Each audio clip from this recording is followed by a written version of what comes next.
What is up? We're going to be talking about how we trained one of our fighters to get his first TKO, improve his power, conditioning, and overall athleticism. So, what's up? My name is Nick Lyden. I'm a certified strength and conditioning coach, founder of Athlete Academy, and I run the program Peak Performance.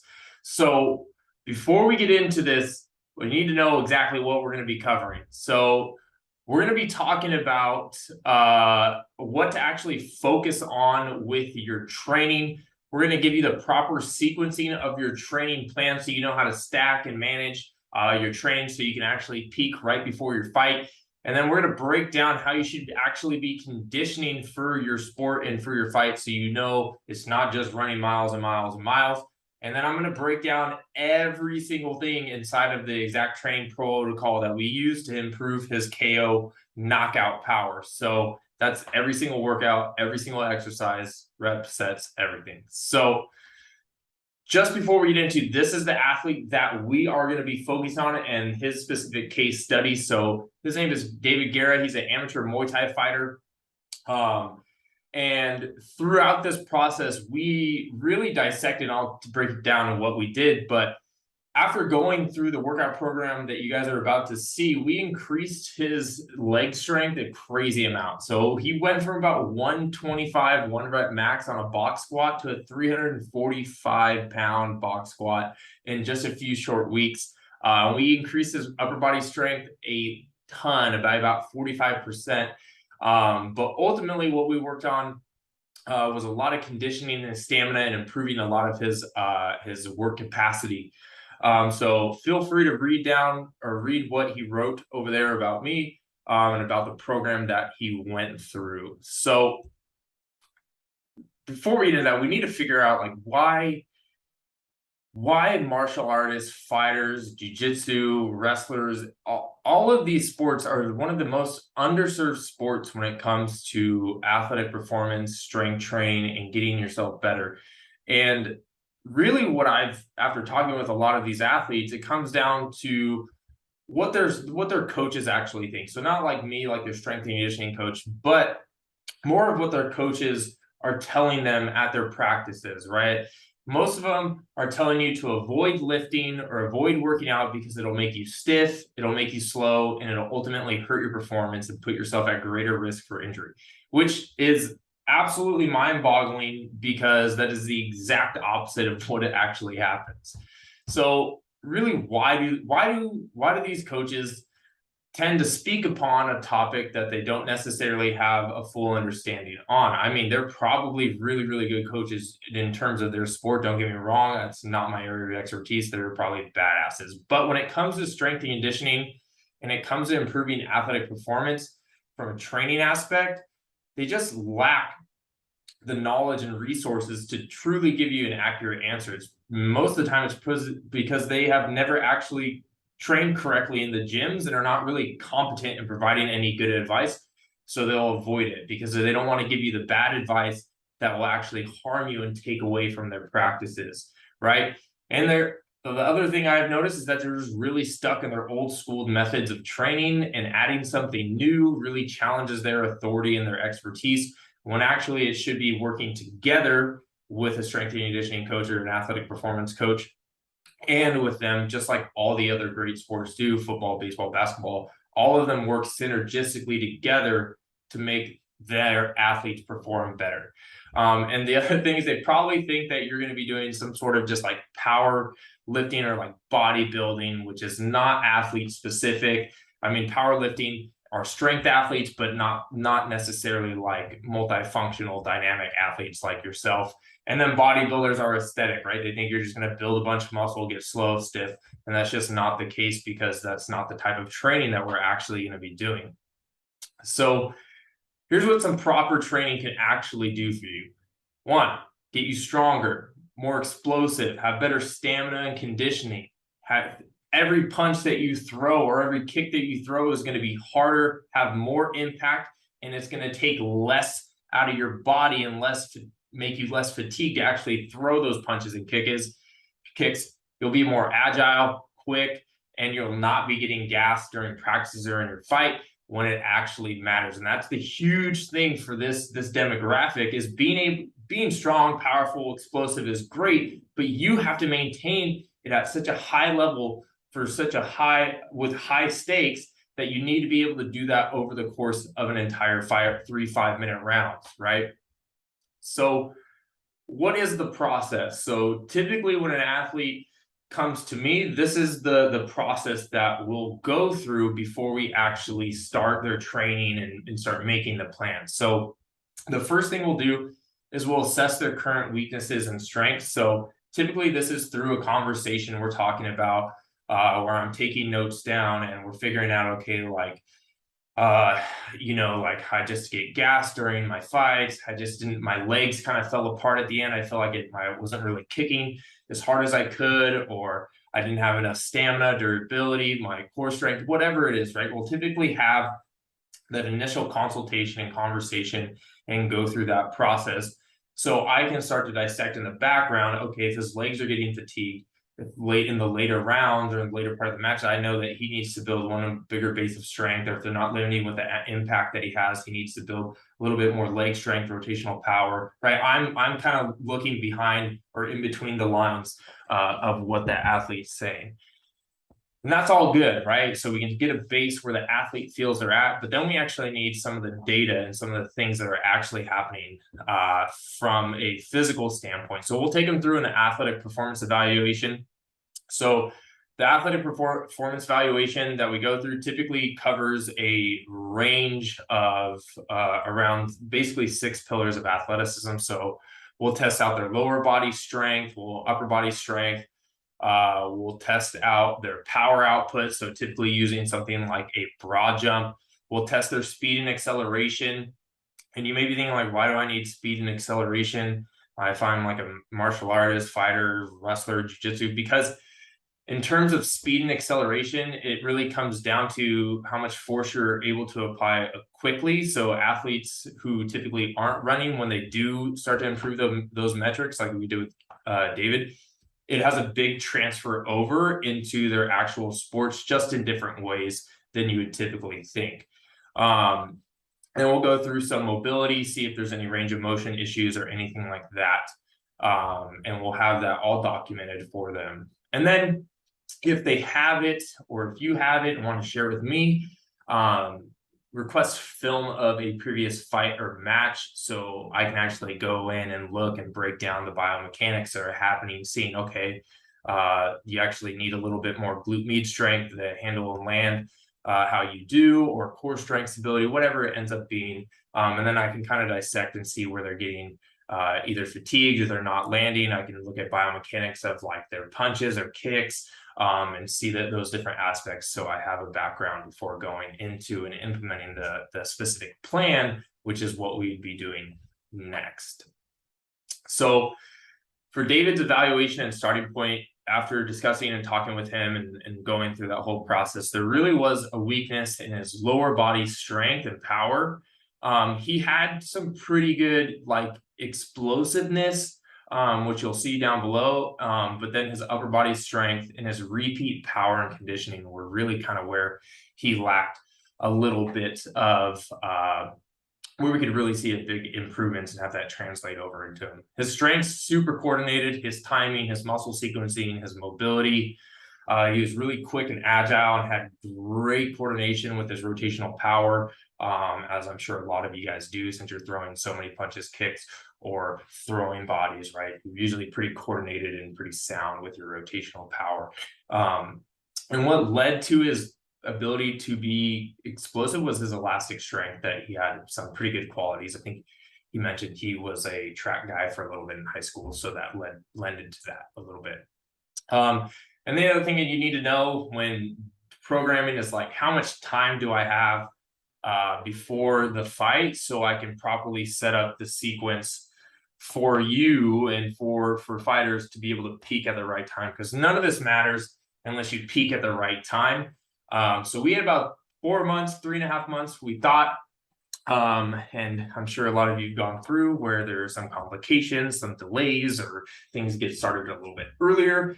But in general, we had about 3.5 months to progress him through his training. So with this in mind, I accelerated his plan a little bit, just because he already had a good base of foundation and technique when we went through, and I looked at his videos and in his exercise and how he was moving and his movement quality. So we were able to accelerate it because there was no gaps there. So we can kind of jump straight into a, what would be more of a second phase of training, a little bit more advanced than the beginning.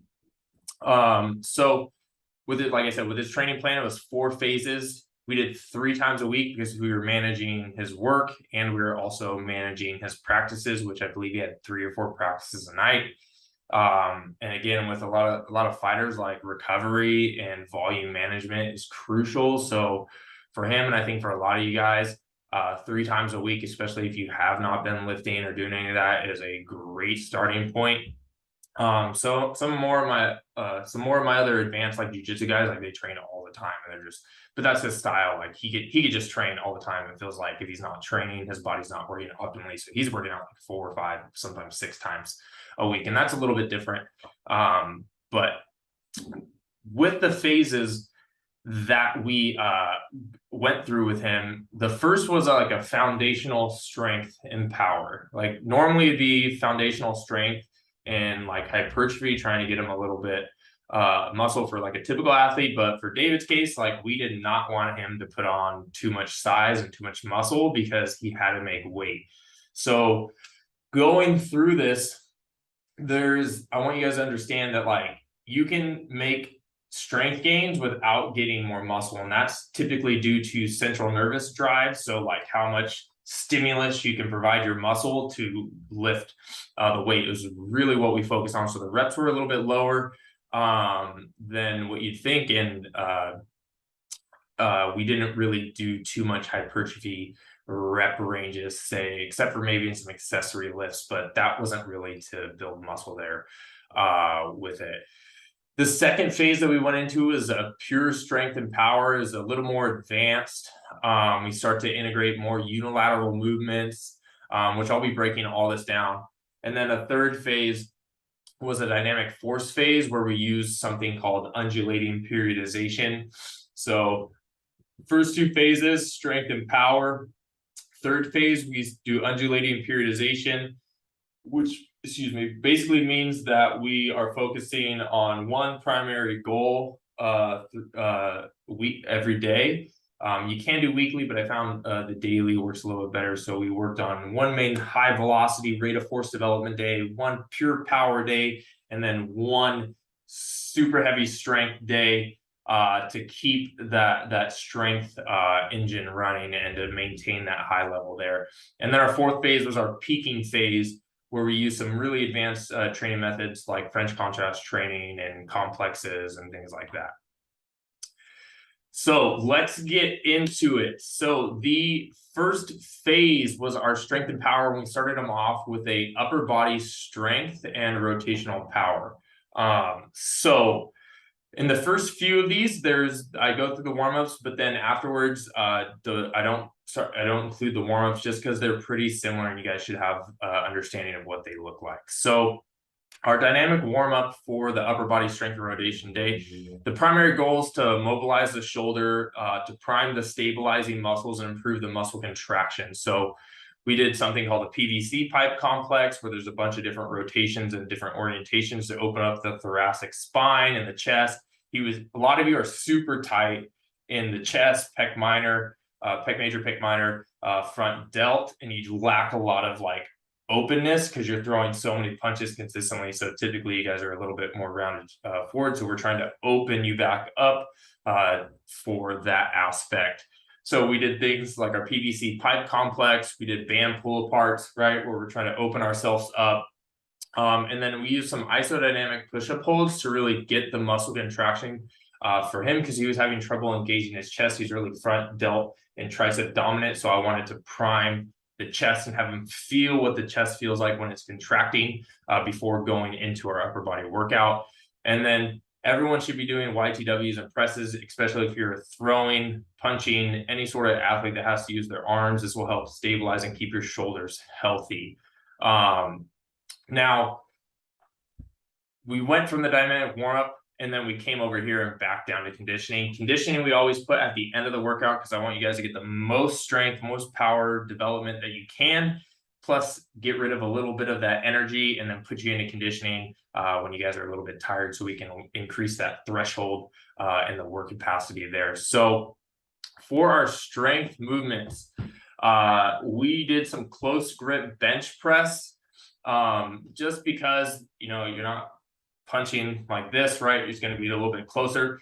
Now, in this phase, we started out bilateral, meaning both hands or both legs at the same time. And throughout this, we'll transition to more unilaterals to get more specific with those movements. Now, I did pair this close grip bench press with a unilateral movement just because I wanted to keep him feeling more athletic, right? And not just building just straight power right here. I wanted to keep the plyometrics that we're using to be more functional for him. So we use contrast sets. Typically with contrast sets, I don't like going above anything about 5 to 6 reps. But since this was a foundational phase, 6 to 8 reps is where we're at. But really, if you do anything heavier with a contrast or too many more reps, the contrast set, you get a little bit too fatigued and then your power output, which is what we're trying to maximize with this, starts to diminish. So a contrast set simply means you're doing a heavy compound movement into a plyometric movement or a really power-based movement. So what happens in a contrast set is that you do the heavy strength movement, right? And what that does is it fires up your central nervous system. So it forces you to recruit the maximum amount of contractile units or fibers in your muscle. It sends a huge central nervous system drive, so a big stimulus down to the muscles. And it tells your body like, okay, I need to produce this amount of force to lift this weight, which you do with that weight. And then you take a small rest, 15, 20 seconds, and then you go into an unresisted. So your body's like, I still need to produce that force. I still need to be powerful and strong. And then you go into an unresisted so you can help increase what's called your rate of force development, which is just basically how fast that signal goes down to contract all those muscle units. And then you would go in the power output from that. Now we chose the step back shot put throw because I wanted to have some transfer of force, which you can see. So step back shot put throw, you'll basically jump back to the side, push laterally with your leg, integrate lower body from the foot all the way up to the hip, just like you guys are throwing a punch, right? Rotating through and then maximizing the power that you can get from the chest, shoulder, tricep, and arm with that. So the reps are super low on that, not supposed to be fatiguing, max power output. Then we went into just some standard strength for his back, right? So weighted chin-ups. So we're developing his pulling strength. I like the chin-up variation, right? It's going to help hit the lat a little bit more, help target the bicep without doing much like direct bicep training for you. So great for grapplers or anyone who's in a clinch. And then we did some dumbbell pullovers just because, again, the rounded shoulders being super tight, the dumbbell pullover will help open you up and increase the lat length and shoulder mobility and learning how to use the lat through the full range of motion. Again, there 3 reps, 6 to 8 reps. Dumbbell pullovers, we went a little bit lighter, and then we up the reps a little bit so that he can get through the range of motion and start to feel comfortable with that exercise. Then we went on to our rotational work. So this is like a play on the contrast training. So we used a kneeling wood chop, which we go a little bit heavier on, right? It's more strength focused where we're coming down and across our body, really developing our core strength in our obliques. And then we paired that with a standing behind scoop toss. So where you're standing, so the wall would be behind me, I'm standing away. I have a light med ball and I'm getting full turn and rotation, getting good hip shoulder separation and a lot of rotational power there. And potentially increasing your mobility of your T-spine and hips there. So really great exercise. And you'll notice throughout this, there's a lot of core and there's a lot of rotation in it just because that's one of the primary drivers of your guys' power that you need to develop with it. So then after we did a rotational type training for the core, then we went into core stability, where we did some dumbbell plank pull throughs. It's like an isodynamic type of movement. You're holding a plank, trying not to have your hips or chest or upper body move while you drag a dumbbell across. So there's that dynamic isometric contraction that you're trying to achieve there, and body control. And then we did half Turkish get-ups, which is a full body coordination, shoulder mobility, hips. It's literally everything all in one, to help round out the rest of that training period. Then day 2 was a lower body power, the primary focus on the power. So, we have our dynamic warm up, perfect stretch, lateral lunge to hip flexor stretch, walking RDL, walking quad, and then again, a PVC pipe complex. Just, again, this isn't lower body specific, but it was in there to help just continually give him the reps to open up his upper body and shoulders so he's not getting any shoulder injuries or anything due to overuse of throwing punches.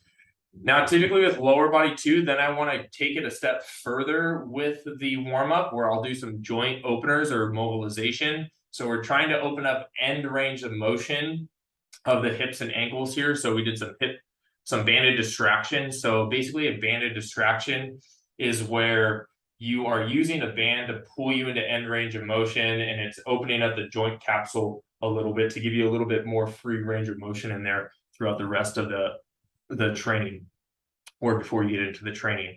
And then we went into primers. So our primers, we did some glute or hip circle walks to get the hip glute knees and glutes activated, some leg curls, some physio leg curls, and then again some more band pull aparts, just because we are going to be using the back before we get into some of our power movements, because it has to stabilize and maintain that rigidity throughout the power training. So with the power training that we did primarily today, this is another contrast training set. So again, heavy movement. Again, this was a more power focus. So we did around 50 to 60% of his 1 rep max. And we use bands, so we use that for accommodating resistance, and that forces the athlete to continue to accelerate through the entire movement as the band stretches. So that as the band stretches, it'll apply more tension, meaning the resistance gets harder and harder, but you are at a better angle to produce force, so you work through that. I hope that makes sense for all of you. And then we went to a lateral jump to a box jump. So this is working transfer of force from lateral to vertical, with that, again, using a contrast set. Now, next we went into a power and stability complex that we did. So we did kettlebell swings to really work the glutes and hamstring power output.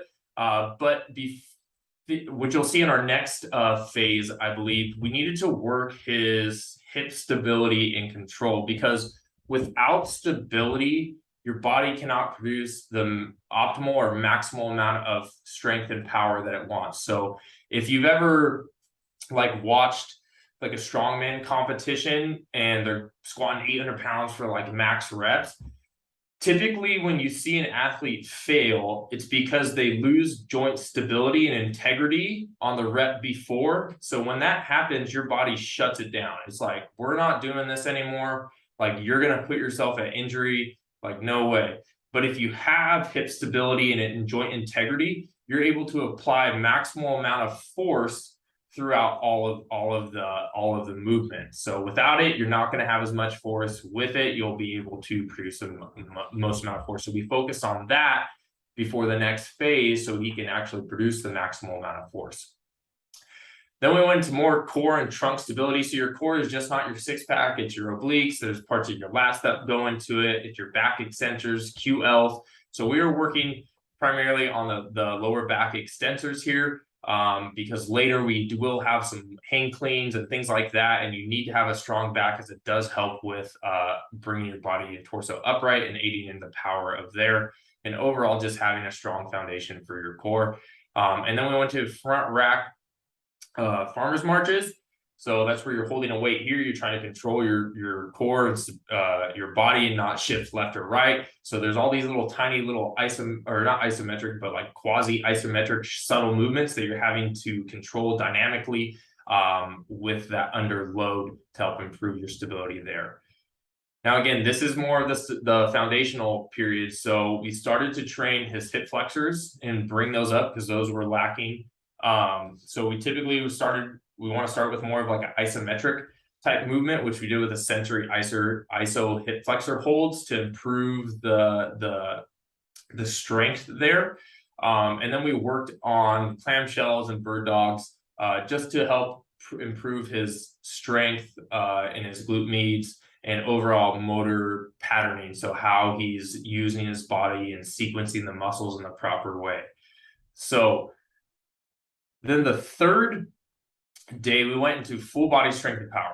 Okay. So we had just more of a power day. I believe it was a Monday, Tuesday, and then like Thursday split during this time period for us. So you did have a period to rest.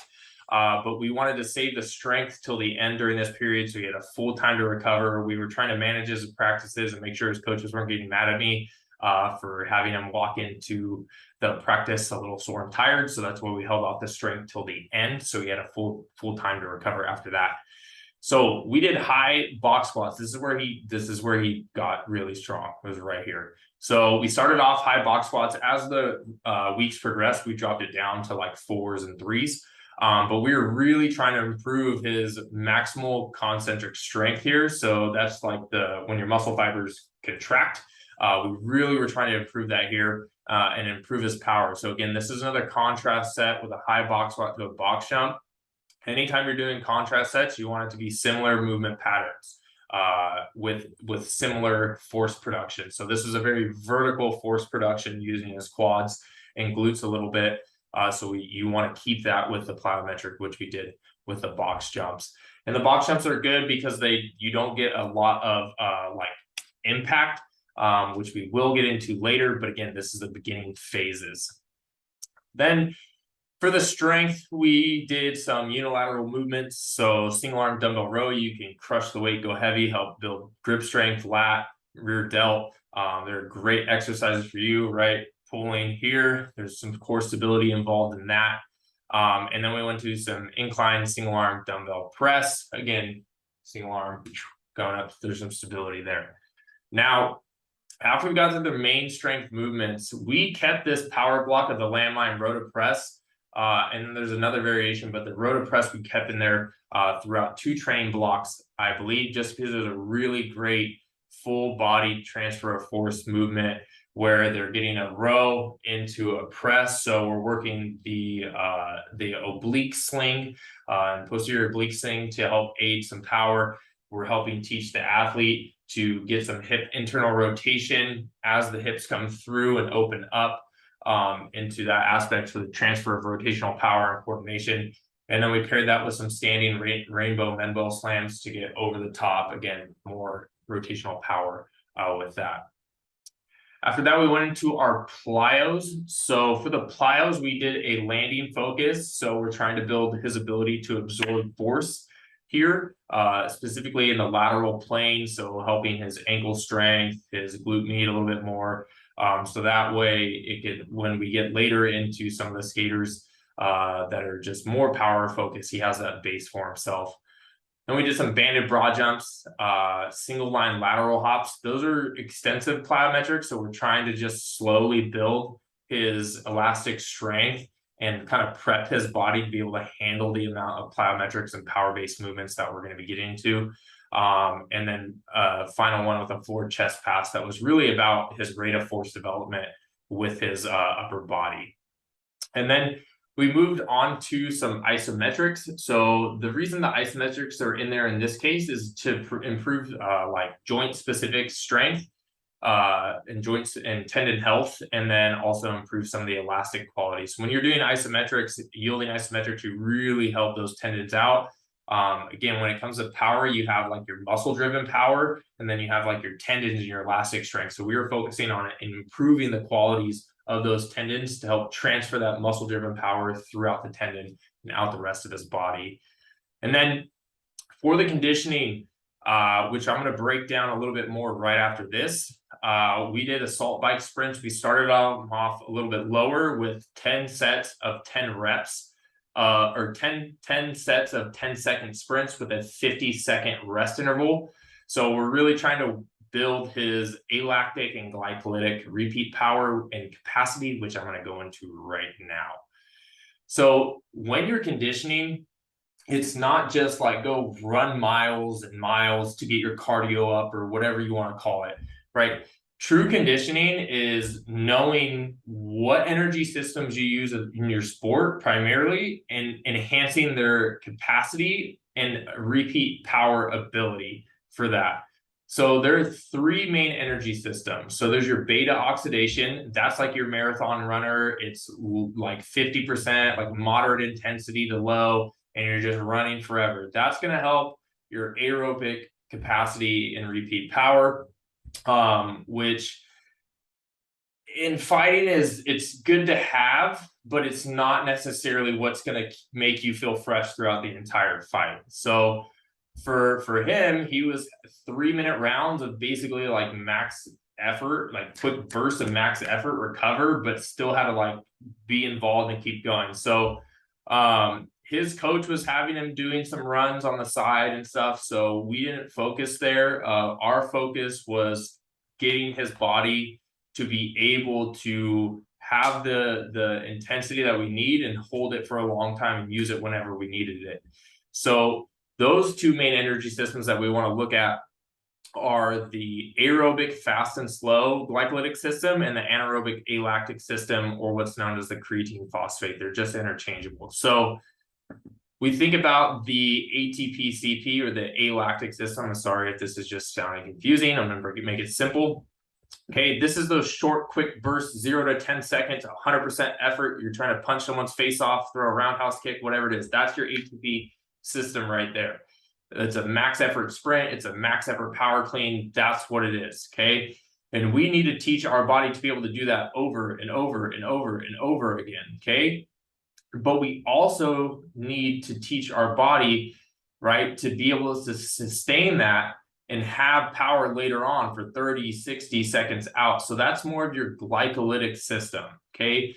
So that would be like still high intensity, maybe not 100%, but you're looking at like roughly around 80, 70, 80, 90% of your max fully fresh effort that you could put out, right? So that's where most of you are going to be at. You're going to be at, as the fight or match goes on, you're going to be needing to sustain it because your matches aren't just 10 seconds, right? You need to be able to sustain it. And you'll have some periods where it's not as intense and you can recover a little bit, which is where your beta oxidation will come through and your ability to, and what's known as your capacity, right? So how much of a fuel tank that you actually have with it.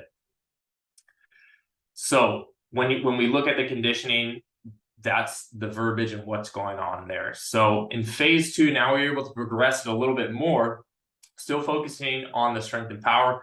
We went into a lower contrast training day. So now instead of having the bilateral movement, now we're going into unilateral, meaning one leg, because as in sports, 99.9% of the time, it's one leg then the other. It's not necessarily both exactly at the same time. It's coordination and timing when it comes to putting that power one foot or one arm at a time. So we went into some barbell reverse lunges. You can see the reps go down, 3 sets of 5 each leg.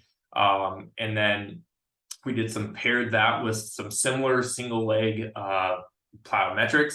So the reason why we had, like I was saying, those single leg cable RDLs to rows, that was like purely stability, because we need to make sure you have the stability in order to handle enough weight for these barbell reverse lunges in his hips, knees, and ankles. So that's how we kind of transition that into here.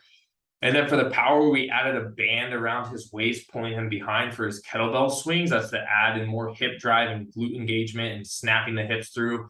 It also helped with what's called the amerization phase, which I'll get into a lot. Basically, that is essentially from when your body, that like stretch happens, like the lowering back into the concentric, and that's a like explosiveness. People have that like pop. It's because they have a really good and really fast amerization phase, so they can slow movement and go right back into an explosive movement aspect from there. And then we added some approach box jumps just to help work a little bit more coordination, timing, and elastic components for the box jump compared to just a straight box jump, which is just going to be just more muscle driven power. There's a little bit of that tendon action that's going into there. Then we moved into our core and trunk. So we did some landmine oblique twist. So essentially there's a landmine, you have it in front of you. So there's a little bit of an isometric where you're holding yourself, but it's a lot of rotation. So hip internal and external rotation, you're getting the core coming and you're bringing the shoulders up and around. The full body coordination and power training. You're also coming up super fast. And then as it comes around, you're trying to slow. So you get an eccentric loading that happens that you have to control and then come back around. So again, that amortization phase, or like loading and throwing a punch or kick, right?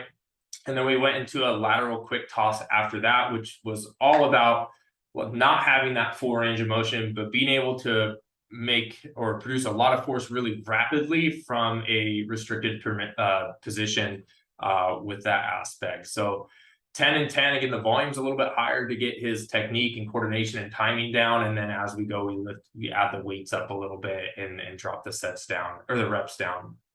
Now, then we get into our accessory. We added the cable hip flexor raise. So we had isometric, and now we're taking that a little bit further. We progressed that to a fully lengthened position. So his legs fully back. Now we're strengthening to full range of motion.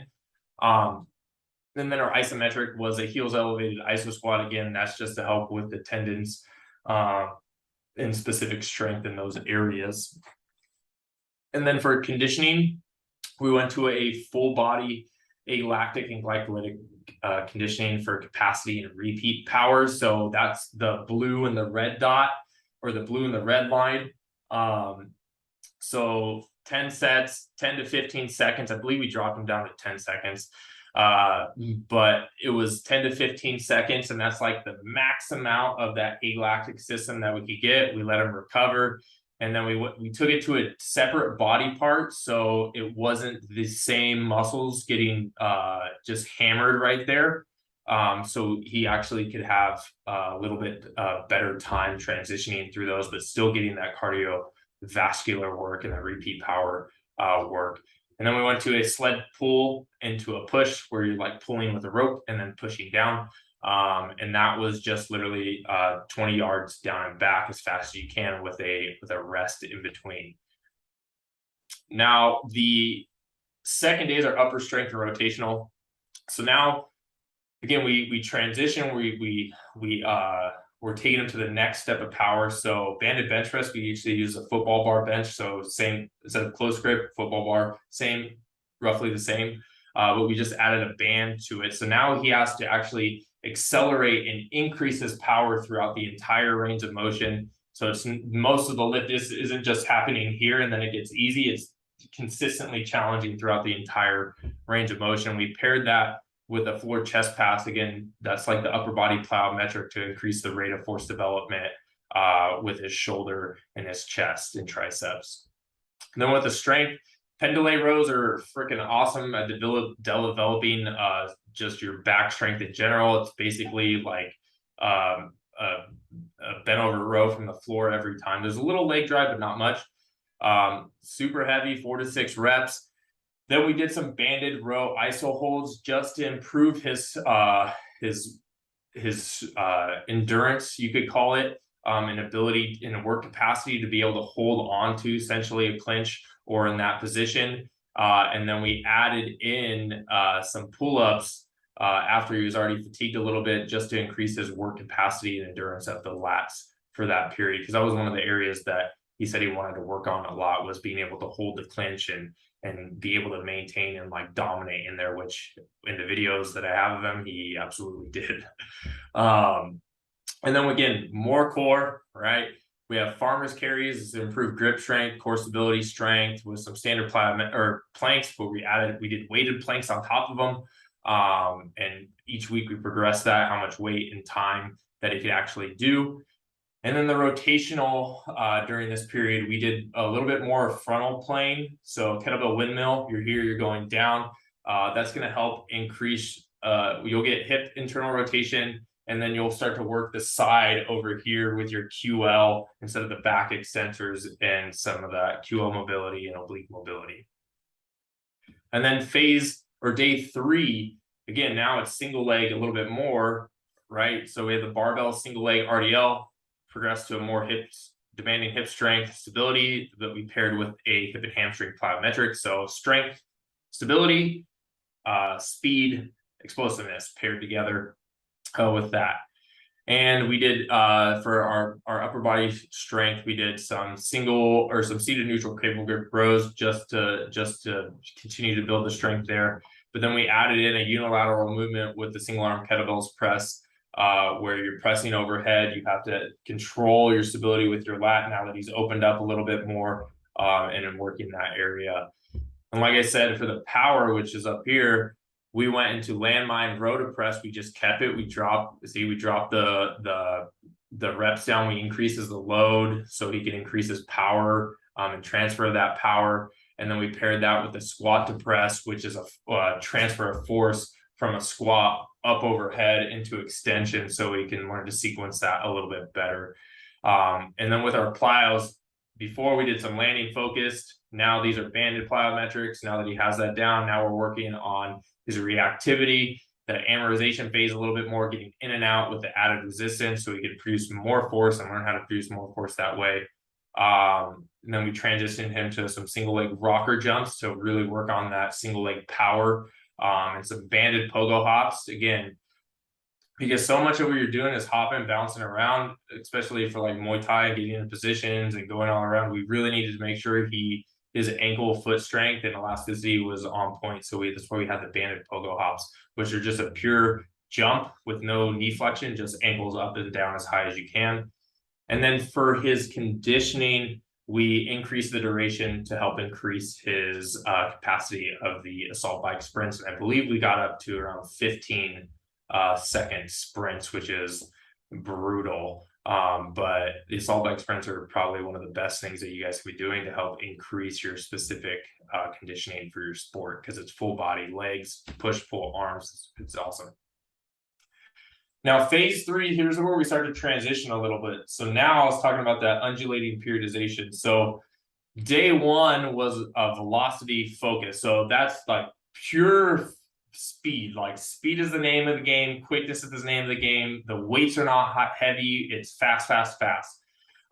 We did start with some seated rocker jumps and band assisted vertical jumps just to get a little contrast there. So seated rocker jumps are going to be more muscle driven power, but the band assisted are going to be like pure speed, over speed training for you in a plyometric setting. And this is just to prime the body for maximal power output before we get into our next complex, which is our trap bar jumps, box broad jumps, and our kettlebell swings. With those trap bar jumps, before they were banded, now that's no band, less weight, we're getting off the floor. So about 30% 1 rep max or body weight, max height into a plyometrics. And then the kettlebell swing is kind of like a weighted plyometric because of the nature of the movement. And then we took that same principle over to our upper body. So now we're doing explosive sled rows. So with a TRX band on a sled, we're rowing for max distance and power. And then we're going a little bit lighter on the row machine, because there's not really, you can't just like row a dumbbell super fast, right? This one was a little bit, so you can get a quick velocity pull using the full upper back and lats before we moved into our velocity. And again, here is 4 sets of 5, so power, and then this is super quick, repeat power, max velocity here. And then we went to some single arm landmine press, so quick punches, boom, boom, boom. And then we went into a half kneeling chest pass, so it's just single arm, straight on out. And then some band explosive push-ups, where the band is actually going to aid you and help you get off the ground faster, so we can work on that rate of force development and speed. Now, day 2 is power. So now that was all speed, not necessarily worried how much weight's on the board. Now we're trying to blend the two together. So what's the heaviest weight at the fastest speed we can get to get the max power out for that? So we did hanging high pulls, which this is really great for emphasizing that amortization phase. because you have to go down, get out of the down position, straight up into it. So we're working the hip right there, the glute, to have a quick snap and amortization phase. After that, these aren't done one right after the other. These are just by themselves with long rest periods. We went into banded bench press, a different variation here. And then we went into a banded broad jump, or a kettlebell swing, depending on the day and how he's progressing. And then we went into our acceleration. So we did sled sprints. So these are a little bit heavier than the ones that are later in the program, but right around a 50% velocity decrement. So with that, so he would run like say 0 to 10 yards, and it'd say take him 2 seconds. We'd want this sled sprint to take him 4 seconds. So it's doubled the time, or 50% slower. We're starting to transition into more horizontal force so we can round out his power output there. And then the accessories are more unilateral, so single leg strength and power. And then again, some more lateral force production there. Again, the reps are super low. It's max intent, max effort. This one's pretty simple. Day 3 is strength. So this is may look simple, like not a lot going on compared to the other ones, but the intensity is super high. So the whole goal of this day is to maintain that level of strength that you just built the last 2 phases, so that you can continue to use that strength for the next 2 phases, or the next phase that we have.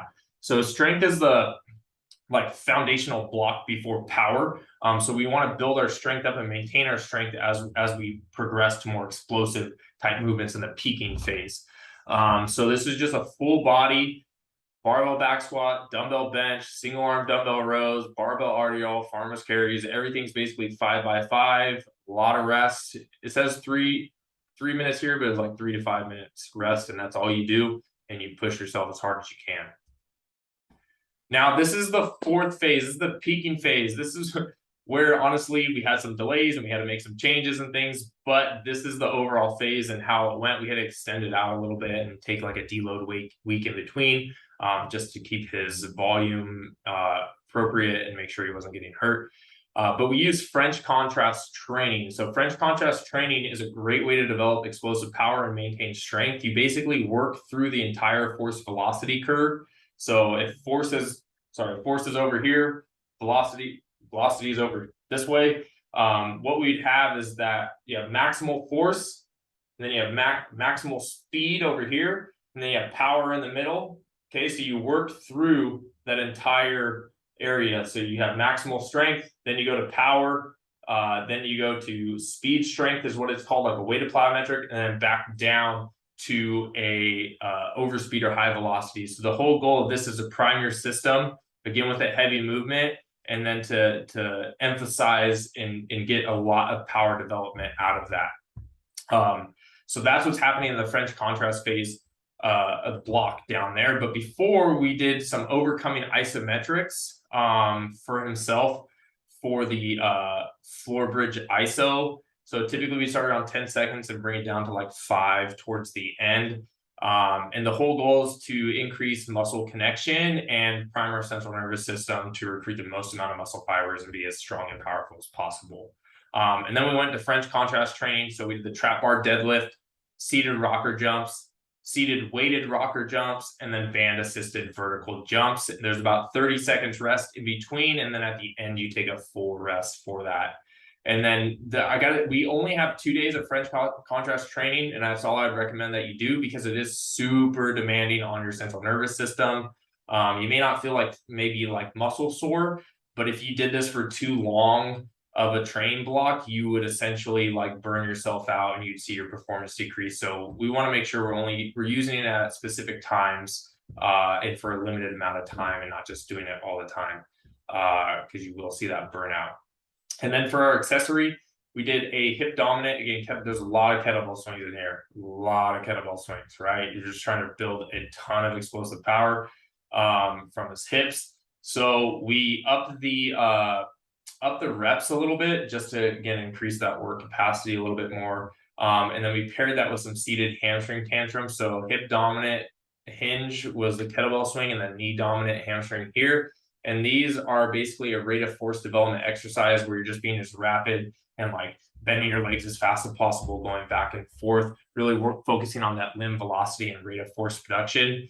And then we moved into a resisted sled sprint, similar to the other sled sprint, but now he's dragging it behind him, really focusing on his lower body horizontal power, his speed. That'll help strengthen the ankle foot complex, and his overall elastic strength. And then phase 4 or day 2, we did the similar approach, but with upper body. So same thing, work through the force velocity curve. We did incline dumbbell bench press. Then we did some drop-in plyos with that. So he's having to absorb force and then get back out. Again, the amortization phase. We did some banded single arm jammer presses. So we had a jammer set on a rig. We had bands attached to it. So he's rotating through, punching through. So almost like those shot put throws, but now there's a little bit more weight and power that we're getting out of it. And then again, those banded explosive push-ups where it's aiding in his rate of force development. And then his back complex did a heavy strength movement. So seated grip, neutral row, heavy movement. And then we did some banded rapid speed single arm rows for 10 reps as fast as he can to improve his velocity and then that rate of force development. And then his conditioning was more of a upper body focus for today. So sledgehammer swings to get his rotational aspect in. Med ball slams is up to 15 reps. This one was brutal. And then renegade rows where he's doing a push-up row. So this was more for his glycolytic repeat power and starting to touch into his aerobic capacity. So before it was mainly the glycolytic and lactic a little bit. And now we're starting to extend it out into the aerobic capacity by adding in another exercise. So the duration of the conditioning is a little bit longer. And then the full body day, full body power, we did barbell jump squats, drop-in box jumps, banded pogo hops. So again, improve the amortization phase and peak power output. We're using about 10 to 20% body weight on the squat. And it's really about improving some of that elastic strength with them since we built so much strength earlier on. So he could be more well-rounded and have true power output. And then we went into our med ball power. So this is more full body and transfer power. So we had step back, lateral scoop toss, again, to work the transition, lateral coming forward, and then an overhead scoop toss for his posterior chain back, and an aspect there. And then our conditioning is his sled rope, pull to push. It's brutal, D-ball over the shoulder, and assault bike. And you can see at the end, this assault bike is 30 seconds. So we're pushing that aerobic or glycolytic capacity to the absolute brink before he goes back and changes into another exercise. So this is, again, aerobic and anaerobic capacity and some repeat power in there. And that was everything in his training block. And this was the results. It was him fucking winning it, getting a TKO. It was awesome to see. I mean, I loved working with him, and I mean, this stuff just works. It really does. And if you're someone who's a fighter, MMA, or just looking to improve their performance and what you just saw, like you're interested in what you just saw, and learning more and being able to train with me, because I do this training myself. I'm trying to go pro in rugby. And hundreds of other athletes that are using the system. When you join the Peak Performance program, you're going to get the monthly performance-based trainings working through similar phases just like this. And then we'll actually take care of some nutritional performance review with our certified nutritionist. We'll break down everything for you, give you the recommendations based on some symptoms and things that you have, what you should be adding or taking out of your diet. We do bi-weekly coaching calls and training. So we'll go in and I'll break everything down, have a training, whether it's around performance, recovery, training, specifics in the training, power, whatever it is. And then what I found is that people get the most help and support through actually getting their personal questions answered. So we leave a good amount of time for getting that Q&A there where I can go in and like literally give you exactly what you need to change in your program to improve, to keep progressing. You'll have a year's worth of programming already in there for you. You'll get instant access to it. And then I have my office hours, which I will be on for an hour every week, where you can come in And if you want more support, technique review, whatever it is, I'll be in there for you. Nutritional support, sleep, mindset. That's what I'm there for, to give you that training and that one-on-one support there. Like I mentioned, there's film and exercise technique and breakdown. There's a private athlete Facebook group where we'll be communicating. There'll be challenges. There'll be different aspects. We'll be providing resources there, and providing support there as well. And there's also an in-season training plan to keep you at your top of your game. So after you peaked, you want to maintain it during season. There's an actual 2-month training plan in there for you that you can just implement and use right away. And then there's specific sports conditioning workouts and protocols to help you dominate and stay in top shape throughout your game. And then there's weekly live mobility classes and a lot more in there. So if you're interested in that, you can just literally copy and paste that link right there at the bottom right hand of this presentation. It's www.athleteacademy.us/peak performance. And when you do, you will sign up and you'll get an email from me, and you'll have your onboarding call with me, and I'll get everything set up for you. I'll get to know you, your goals, and we'll get your training plan. I'll help you pick out which one exactly is going to work for you, and we'll get started. So if you're interested in that, just click that link below to the bottom right, or copy and paste it into your browser, and I'll see you on the inside. If not, I highly suggest that you start to implement some of this stuff, or that you start to look at some of the other resources and trainings that I have, so you can learn a little bit more about what goes into this and how it can actually help you increase your performance. So I hope this was super beneficial and helpful for all of you, and you got a lot out of it. And I'll keep seeing you on, message me on Instagram, whatever you guys need support. I'm here for you guys. But I'd love to see you guys inside that peak performance program. All right.